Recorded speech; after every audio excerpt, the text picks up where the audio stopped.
Kony 2012 was a sham, okay? And if you believed in it and you had any faith in it, then you're part of the problem. Welcome back to In the Studio. Before you get to that, you know what's funny is even though it was 6 years ago, I still don't know what the hell Kony 2012 was about. No one does. I do. Either way, welcome back to the podcast with our guest today. Kony 2012 was about child soldiers in Africa being terrorized by this warlord. This is a great cold opening, and we'll keep it like this. Hello, and welcome to In the Studio. Our guest today is the great Bradley Smith. Great. Okay, well, sure, that's me. Bradley is a second, third, fourth. It's something. He's in the animation program. I'm in an animation program at Algonquin College. Yeah, you got it. So you're in the animation program in Algonquin College. Yes. Let me just get that straight, okay? Yes. You, Bradley. Yes. What's your last name? Smith. Bradley Smith. Do you want to know my middle name? Yeah. John William. Are you kidding me? No. There's like the three most generic names ever. I love it. It really is. Brad John Will Smith. Yeah. Brad John Will Smith. I sound like a movie actor. Brad John Will Smith in. Okay, all right. In animation. Do you have a bit of ADD or something today? Listen, okay. Let's take a deep breath and start over. I'm an animation student. How many years have you been studying animation? Three. 3? Question mark? 3. 3 exclamation mark? 3. Or 3 period? 3 period. Okay. I hear it's hard. You have no idea. That's an understatement. In your school experience, what's been like the most stressful thing? My first year of journalism, going out and speaking to people that just randomly on the street.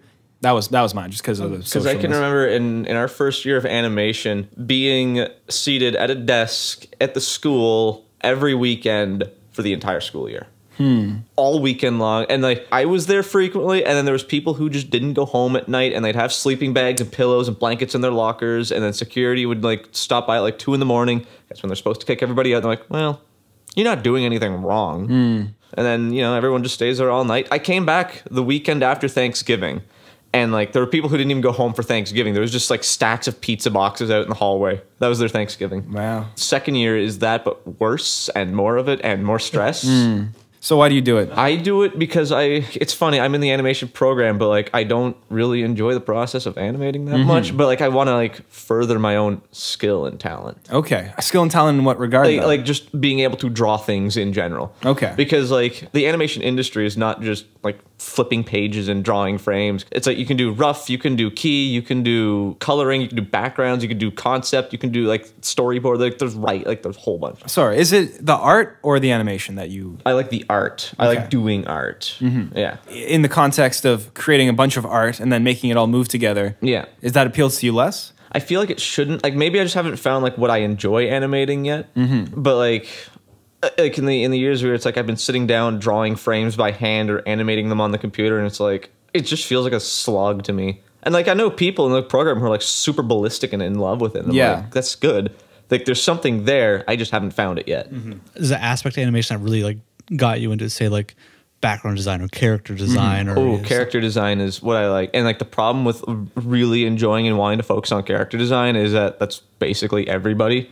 So it's like, yeah, you can be a character designer, but then so does like the rest of the art planet. So it's like you can't just go up to a student like, yeah, I'm a character designer. It's like you have to be really good at character designing. Like I hear so many people in the program, it's like, yeah, I just want to go work for Blizzard and like make Overwatch and whatever. And I'm like, Overwatch is bad character design though. Well, it's not that bad. I mean, it's pretty good. I mean, hey, let's have our Blizzard's dwarf character just be their standard dwarf from World of Warcraft. I mean, like they're still clever about it. It's like, yeah, I mean, he's an engineer.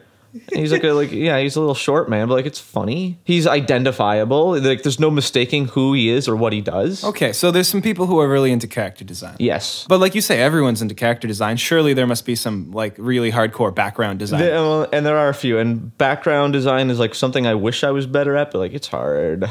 It's really hard. And okay, maybe not hard. It's really time consuming, and it's like you have to be like crazy detail oriented to do some of it. Where it's like I remember like having to work on it was called a 3-page pan, and it's like I don't know off the top of my head how wide an animation paper page is. I think it's 18 inches, I think, wide. And 3-page pan is 3 of those. And it's like because you're doing things in perspective, it's like, yeah, it's like you just have to fit an image to those 3 pages, but it's like your vanishing points on your horizon are meters off the page.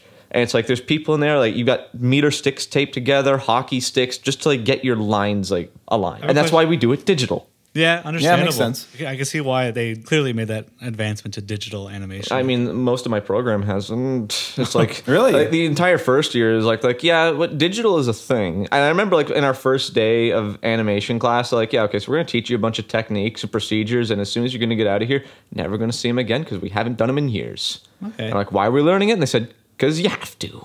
It's like one of those like bare bone things you have to Yeah, learn. it's like when we have to put together like a camera key or fill out a next sheet. It's like this is all done digitally and preset, and it's already sent to you like when you go to work on it. Yeah. Unless your job is to make it, you don't do it. I want to go back to character design for a quick question. Yes. I want you to name one form of media that you think has really good character design and one that you think doesn't. Oh, video games have it pretty good because basically anybody can make a game nowadays. So it's like there's no restrictions on who can make it. So it's like everybody gets to like show off their stuff. You want to give an example of like a video game where you really like the character I design? mean, Overwatch. Okay, fair. I friggin' love the design of Overwatch. I've always liked Mario. You have to commend the Pokemon team for still going because they're like Okay. 806 designs in. They still have to do more. What about Amazing. indie games though? Like, Indie games? because anyone can make a character, right? Yeah. So Okay. So on the subject of indie games, I'm really tired of pixel games. my character design is a red pixel, a green pixel. Like I'm and a blue pixel. tired. You look at something like the Super Nintendo graphics, like actual games. It's like I like that because like things are like they're still colorful, they're still detailed, like they're still identifiable. It's not just like blocks running around. Like it's like Minecraft came out like 8 years ago, and it's like everybody thinks like everything now needs to look like Minecraft. Yeah, I mean, like you can see it with like games. Like there's games like Bit Trip Runner, I think is the one. Yeah, I It's mean like certain games like Shovel Knight does it brilliantly. Yeah. like that's an example of like And- it being done really really well. and same with like Super Meat Boy too. yeah, Super Meat Because Boy it's very like is pretty sweet. simplistic, but also like it serves its purpose. Like I've never played it, but like I've seen like the graphics in Undertale, and I'm like, this is just unappealing to look at. Like that main character, don't know what she is or what she's supposed to be, but she's not pretty to look at. I guess that's a game that you think has bad character design then, or just bad. I mean, design in I don't know. I general. haven't played it, so I can't judge it as a whole. But like, Alright. yeah, it's like Design-wise, I like think what it's- media, like what other medium do I think doesn't do it as well? I'd say like adult cartoons. Oh, Seth I like- MacFarlane Bradley is coming That- for you. That's a good point, actually. I like the visual design of like Simpsons and Futurama. I mean, they're both made by like the same team, I think. Yeah. So it's like I like shows that look like that. I don't mind Family Guy as much as I like Rick and Morty. Its character design is friggin' ugly. Big Mouth I've never watched and I don't want to watch it because its character design is friggin' ugly. True. On the complete opposite, I love South Park, but like South Park's visuals like fit what it's going for. Yeah, because South Park had that idea like we want to make a show quickly so we can keep up with Yeah, current it's events. like it's just supposed to be funny, like nothing else. So like Yeah. South Park does it really well. Shit like Bob's Burgers, I don't like the look of that. I just think that looks ugly too. Yeah. Again, have I watched it? No, but I'm judging a book by its cover. Sue me. Yeah, and it's all subjective too. But I think you're right in saying that a lot of adult cartoons are just hard to look at. Yeah, and I think like again, I don't think the focus is to have like a pretty looking show. I think it's just to tell like adult funny haha jokes, but like Make 'em a so bit- many of them do that now, and it's like and it makes it Yeah. almost so they can be a bit more over the top too. yeah, like a show I really like the look of his Archer. How many like Archer looks like a graphic novel. Oh yeah, it's almost. crisp.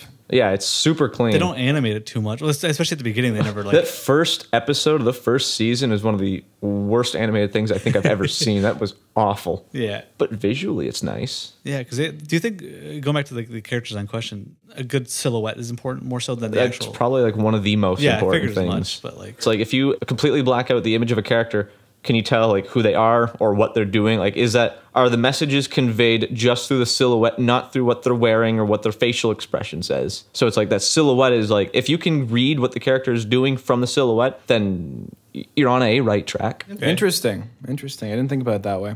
What comes to mind when you imagine a silhouette just conveying information? Like take like any Bugs Bunny like even like his like sassy little stance where it's like his butt and hip are like cocked out Yeah, and like true. he's got like that banana shape to his body. I mean, obviously you can tell who it is because he's shaped like Bugs Bunny, but like you just get that sense of like attitude and sass from him. Mm-hmm. I mean, you could apply this to any character really. It's like any character with like a really pushed pose or action.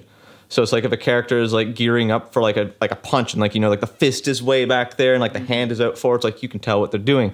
Or if they're like jumping, I mean, jumping's kind of obvious, but You can easily identify like a So, yeah, Mickey and, like- Mouse or like and like going back to like the whole Overwatch thing is like no two Overwatch characters silhouettes look the same. yeah. Let's say you have an animation just with like humans. Yeah. Just like a bunch of humans. You Yeah. can't really do much with their bodies. They're all like some are shorter, some are taller. Well, you'd be surprised what you can do. So like is your only option to like stylize it? You can't really just convey. Say you're trying to be realistic animator. You'd be amazed what like they get away with visually. Squash and sphere like and all yeah, that like stuff. there are things like the casual viewer isn't going to pick up on, but someone who's been studying this stuff for a couple of years, like I notice everything now.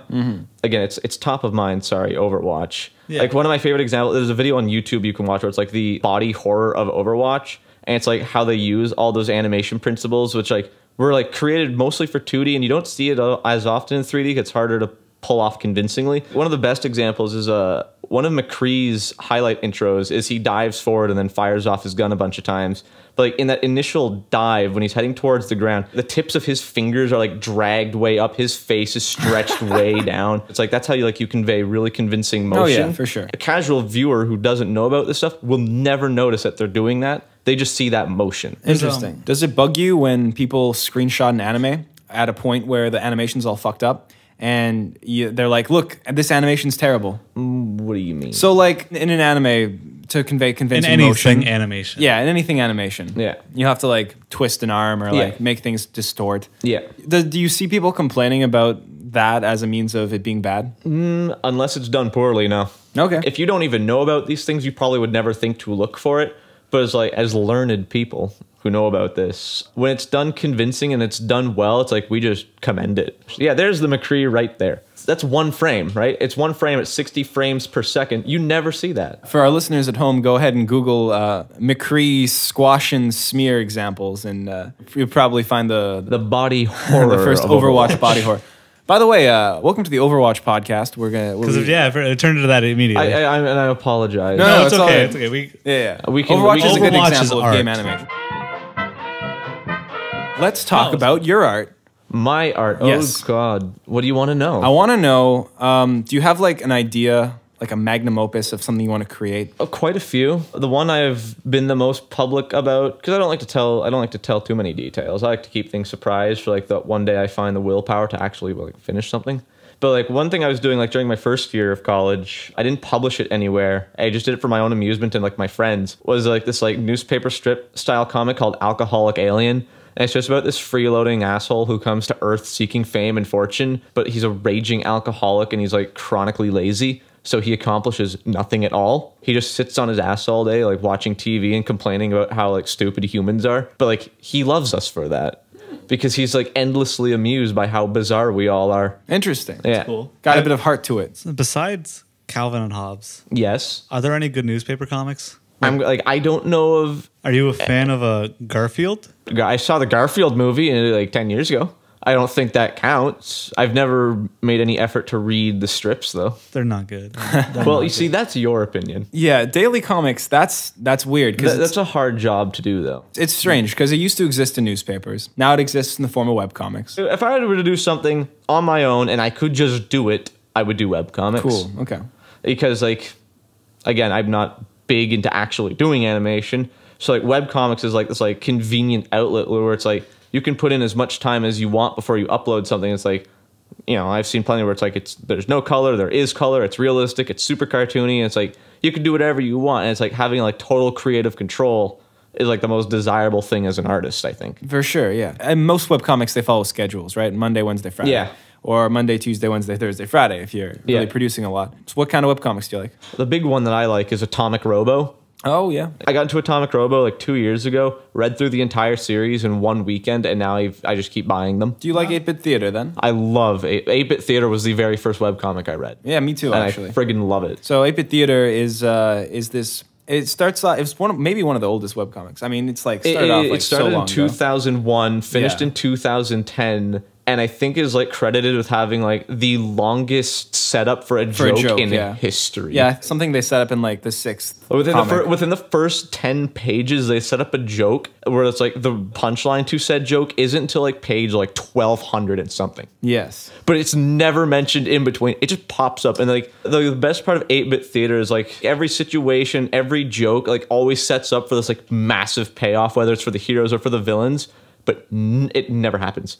Like that payoff is always just like taken away. It's like it's taken away from everybody. Nobody is allowed to win in that comic, and I love it. Yeah. And if you don't know 8-Bit Theater, it's like the Final Fantasy Sprite comic. So OG Final Fantasy. yeah, and speaking of Sprite comics, I used to make Sprite comics Oh, yes. in when I was in middle school. Yeah. I would go on Sprite comic websites and I would Writer's Resource. yes, and I'd like go like to Mega Man or whatever, and Oh, yeah. I'd like copy paste them into Paint. Yep. And I would copy paste the backgrounds, and I would just do everything in Paint. And I would put that. I put it on Smack Jeeves, which was a webcomic hosting place. Mm-hmm. And I believe my first comment ever in when I think it was in grade 7 was, "You should make the text bubbles read left to right." So that's Greg, you're a fan of the Japanese mangas then, I guess? no, I was just like I just didn't like put my speech bubbles in the right spot. On the upside, though, you didn't get the classic first comments. Oh, like this is shit and kill yourself? Yeah, pretty much. I mean, like this. is no, the no, classic, that was you comment might number as well 2 and just 3. kill it. Oh yeah, No. Those were coming. So yeah, so I would make a comic where where Mario and Mega Man all hung out, and because that was basically the comics I read at the time. They were all Sprite comics. Yeah. Did you do the classic joke where it's like, "What if Mario's mushroom made him high?" Oh, I did not make that joke. originality. Probably because I didn't Stunning. know mushrooms could make you high until I was like a teenager. I read the Walking Dead comics before the Oh. Walking Dead was mainstream. So whenever someone brings it up, I feel like a hipster. Because you are a hipster. And it's because I am hipster, but I don't tell them, and I only complain about it after the fact to other people. So I'm like a meta hipster. Yeah. And I think that excuses me. No. I think if you're self-aware about something, then it's fine. Because like let's say I think it makes it worse. let's say I'm a terrible person, but I know I'm a terrible person. I'm fine. No. 2 wrongs don't make a right. Well, that's Greg kills your opinion. babies. Oh, I know I do that though. But like I'm Just- cognizant of the fact I'm murdering the children. So let's get back. we don't on even track. have to gaslight Greg. Greg just does it to himself. So, anyways, I read a comic where all the characters are animals, and I know what you're thinking. Greg's a furry. I know what you're thinking. Greg's a furry. Greg's a furry. Oh, look at Greg. He's a big old furry. But listen, if you like ever read Garfield, you were basically Greg was Garfield, your furry Two of the awakening. characters are animals. you're basically furry. So like it's very strange. It's very weird. Okay, honestly, I would never like read a webcomic with animals if I was like thinking about it. But because I was like 14, I got into it and I just started reading. It's kind of like a slice of life, right? And you have all these characters. Is it the Pepe the Frog one? No. Oh. I got really Jeez. excited there because like, oh, is it the I don't remember what it was called, but it's the one where he's like Yeah, the Feels Bad Man one. feels good man was technically the original. Oh, okay. All right. Okay. We're gonna get shut down now because we mentioned Pepe the Frog. It is a hate symbol, rightfully so. Anyways, it's just a slice of life with like animals, and I don't know. I think that's cool. I mean, there's nothing inherently wrong with it. Like, It- so long as they're not like super like buff humanoid, huge busty tits, Yeah, and, like, yeah, exactly. banging each other. Well, like in every I mean, yeah, other that scene. happens like a couple times. But like other than Greg. that, yeah. Well, no, they're all basically. Do all the male characters like walk around with like their jeans unzipped? How do you know so much about furries? I've been on the internet. You know what? Good point. No, That's you- true. you- Let's not not- try to. I've spot been the on furry. Reddit. No. Okay, listen. Let's get back on track. But yeah, let's get back. So Wait, I got one. Do you like any actual graphic? Like, what's your graphic novel like collection? Like, what graphic novels What do you do I own at home? You a fan of like? One thing I got into was he's by a local artist, Scotty Young. He did he's done things for Marvel. Like he did like a whole bunch of Rocket the Raccoon ones, and he also does his own thing with a couple other artists called I Hate Fairyland. Okay. And my friend got me into this about a year ago, and I super freaking love it. It's like little like innocent like 6-7-year-old girls like in her room playing with her dolls, and she wishes she could go to the magical land of Fairyland. And then all of a sudden, like a portal opens up in her room, and she gets dropped into Fairyland. Except she gets dropped in from like 20,000 feet. So like she breaks bones on impact and stuff. And like the whole comic is like it's like set up in this like super colorful. Everything is like happy and with like happy faces and rainbows and unicorns. It's that kind of world, except the main character, I think her name was Girdle or Gertie or something, is like jumps ahead 30 years and she hasn't figured out how to escape Fairyland, but she's still trapped in the body of like a 7-year-old girl. She's a 37-year-old mentally, 7-year-old physically, axe-wielding maniac. And it's like she just straight up murders everybody she comes across. And like there's like blood and whatever, guts are flying everywhere. So it's a deconstruction of the Wizard of Oz. Yes. Interesting. You could draw parallels to the Wizard of Oz. That's what it seems like. Yeah, it's like except she never goes home. She never goes home and a lot of people die. I have a question about animation. Go back to that. Yes. Do you feel animation and I guess like comics in general are not taken as seriously as they once were? I think they're taken more seriously. Like Really? Watchmen. After that, I mean, after that became popular. Like, it only really became popular. Like, The industry has only grown. And like I still come across people who be like, "Oh yeah, what do you do at school?" It's like I study animation. They go, "Is there jobs for that?" I'm like, "Well, I mean, there's like 5 major studios in the city, so yes." well, what are your plans? Like, do you hear any like big success stories in your program? or- Yes, and I mean, to the program's credit, like they love to flaunt the big success stories, even though like they're not that common. I mean, like we've had students who worked on things like Big Hero 6. Interesting. And it's like, yeah, that's a huge accomplishment, but that's not every student walking out of the program. That's maybe like every few years you'll get someone who's like, because like they do like their big animation shows like for the students, like for the 3rd years. And like studio reps come down, and like studio reps can include people from like Disney and Pixar, DreamWorks, whatever. Like they'll hire people right on the spot, but like that doesn't happen often. All the students typically do get a job out the door, but the program doesn't tell you this. They usually don't last. Some of them last a long time. Some of them is like, yeah, we're gonna keep you around for like this season of this show, and we're gonna kick you out. So it's like you're guaranteed something out the door, but you're not guaranteed something in the long run. Interesting. Do you have a preference? Disney, Pixar, or DreamWorks? Pixar. Okay. I try to think of like what do I like from DreamWorks. I like the first 2 Shrek movies. I liked Madagascar. What else did DreamWorks make? B movie. No, Prince of Egypt. They did do Prince of Egypt. I never saw it. I peaked the audio with that B movie quote. I got excited. I mean, like who can forget about Shark Tale? Oh. I forgot about Shark Tale. I do too. Yeah, it's very easy to forget about Shark Tale. I mean, Ants. I never saw Ants. was good. I saw A Bug's Life, like the rest of the world. Ants was so much. I totally thought as a kid Ants was A Bug's Life, and I was just scarred. It's like an adulter version. Woody Allen directs it and Oh, like God. voice and like wrote it, so it's like an adult Bug's Life. Jeez, but yeah, that's what we needed, right? Yeah. So, what are your dreams? What are your aspirations? What do I want to do? I mean, CEO of Pixar right here. You know, not quite, but despite like what everybody, because everybody in the program was like, I just want to make movies and I just want to work for Disney. It's like I don't really want to work for studio like TV and movie studio environments because like I've seen the process involved. It's like I'm not saying it's bad. I'm just saying it doesn't appeal to me. And like I don't even watch that much TV or that many movies. So like I like games. And I'd love to do games. I mean, it's like an incredibly competitive scene to get into. But again, like I have plenty of people who are crazy good at game development, who've worked on stuff for people. I don't have to do it professionally. I just like to have like the chance to try it. Okay, And, that's good. I want to try a whole bunch of things, then figure out what I want to do. That's a good plan. Yeah, going back to games though for that question. If there's a game you could have worked on or you wish you could work on at some point besides Overwatch, which one would you pick? It would never happen, but I'd love Mario. Okay. Mario Odyssey is such a beautiful game. Mario's animated and modeled so beautifully in that game. It's like it could almost bring tears to my eyes. You must have opinions about Cuphead. Cuphead is gorgeous. It might be the most time inefficient game ever made, but it sure paid off.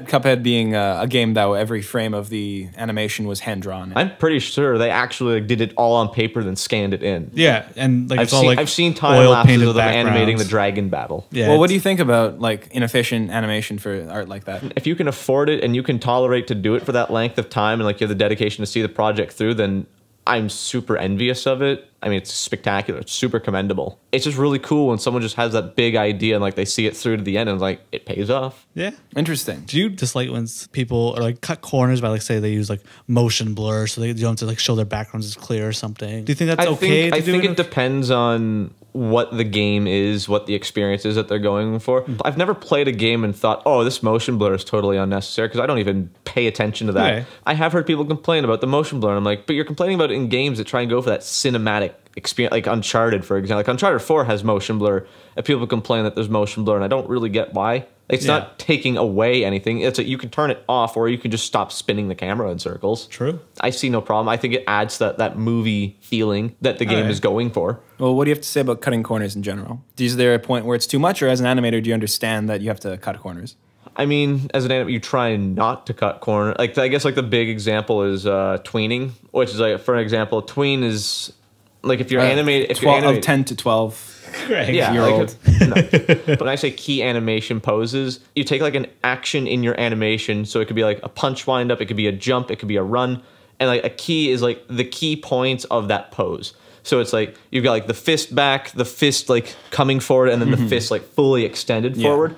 Tweening would be is if you were to animate those in a 3D like in a 3D animator like Maya or whatever, and you let the computer fill in the gaps. because it will just there's so many principles and things you have to think about, like something like doing like an arc with your action, whereas like a computer doesn't think about making the action into an arc. It just thinks about like, how do I get from this point to this point within this many frames. It will make the animation even, and even animation, unless it's like a walk cycle, is really bad because it just looks bland. Interesting. Okay. So you can take 3 key animations and put it into a program that makes it animated? Yeah. Interesting. I mean, even things like Adobe Flash and like Premiere and After Effects can do that too. Like, where anytime you have something in your scene or your canvas start on frame 1 and you skip ahead to frame 5 and move it to like the other side of the screen, frames 2, 3, and 4, like the computer will figure out where that object should be and according to like relation to where point A and point B are.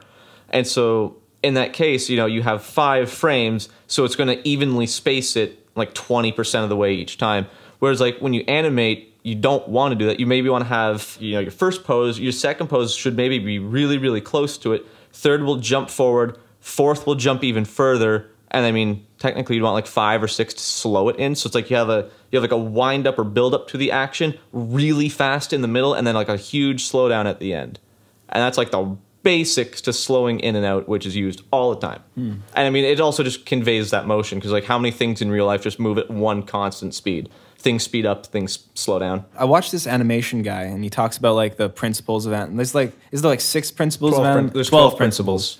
And like he goes over, he plays a game, and then while he's playing the game, he'll like analyze like all the different parts of Does it. it normally do like fighting games? No. Because there's a guy I know that does the same thing on YouTube. Where he, like, Oh yeah, for fighting games. Yeah, he, like analyzes like the animation of it. Oh and yeah, talks about, fighting game animation's so interesting. I don't know if you ever played fighting games. Skullgirls is another one that's really good. They similar to Cuphead, where they hand drew a lot of my animation. fighting game history includes Super Smash Brothers and PlayStation All Stars. Okay, so And no. it's completely ruined my ability to play and tolerate other fighting games. Yeah, that's fair. In like fighting games, like every frame is so important, right? Because you have to know like especially in competitive scenes, you have to know like where the fist's going to be and like the delay. Spacing and like frames. Because and like, again, in those games, like literally the actions are analyzed in frames. yeah. The pros, I know in Street Fighter V, they got mad because there was like an input delay. There's a 6.5 delay of. Okay, I know. Like a 6.5 frame? Yeah. Okay, so I know a lot about fighting games because I'm a nerd. So I'm gonna talk about that real quick. We're all nerds. Yeah, Excuse but I'm me, like- I'm I'm like- a Chad. Greg is actually Alpha. Let's be real here. The real alpha in the room is Liam. So, anyways, It's true. Liam's our audio guy. We'll say that like every episode now. Audio engineer. Yeah. So it turns out Liam always cuts us out. So you're probably not going to hear this. Liam, you're a great guy. You're an alpha male. I want the world to know how wonderful you are. Keep it We're back. we gotta have we'll do a compilation later. But every time we mention Liam. Anyways, so in Street Fighter V, they want to make the game more competitive friendly, easier for newer people to get in, More casual friend. more casual, but also like for so get more people into the competitive scene. Oh yeah, sure. And so they can become esports.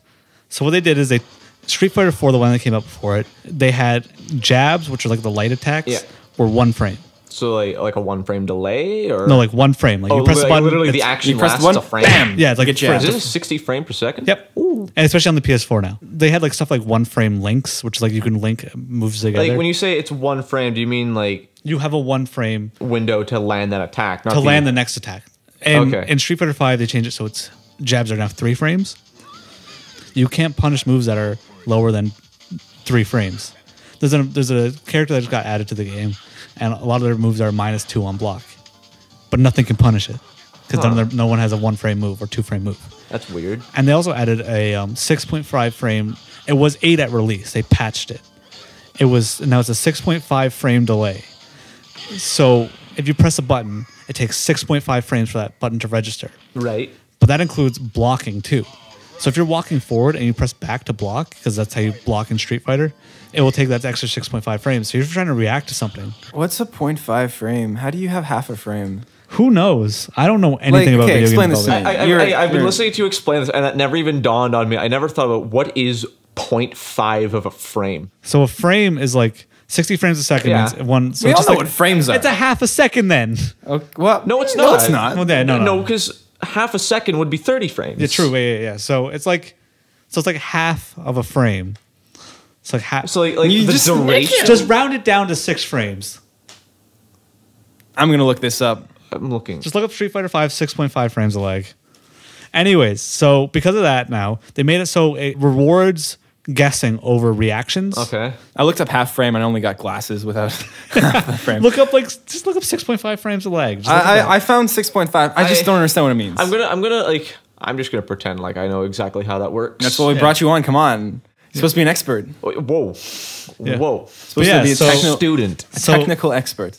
There's a lot of controversy going around with Expert that. in the room. Okay. So it doesn't I look mean- natural. Yeah, a lot of what an animation is like selling something, right? Yeah, Everything looks like a no-sell. Animation is like at the core of it is storytelling and Yeah. conveying that story through characters. Yeah. If your characters are animated blandly, how are you going to like express the rest of what you're trying to sell? Yeah, because like Can you think of a movie that would have been good if it didn't have such shit animation? Or anything really. It doesn't have to be a movie. Something A game. something that could have benefited from not having terrible animation. Yeah. Things I noticed that bother me, I guess, was like a small example is like if you've ever played any like the 2D Final Fantasy games, how like every action in that game is literally just like 2 frames of animation. It's like a walk cycle. A walk cycle is normally like 16 frames. You can make it 8 and you can sell it as 8 because the sprites are relatively small. Like a walk cycle in Final Fantasy is like 2 frames. A sword swinging is like 2 frames. That's like literally just like the arm will move and like I pick up on the stuff and it bothers me. Like Final Fantasy 1, Final Fantasy 2? Like the NES ones you can forgive because technical limitations, but like I've played like the remakes on like iOS or like on my phone or whatever. It's like new fancier sprites and graphics,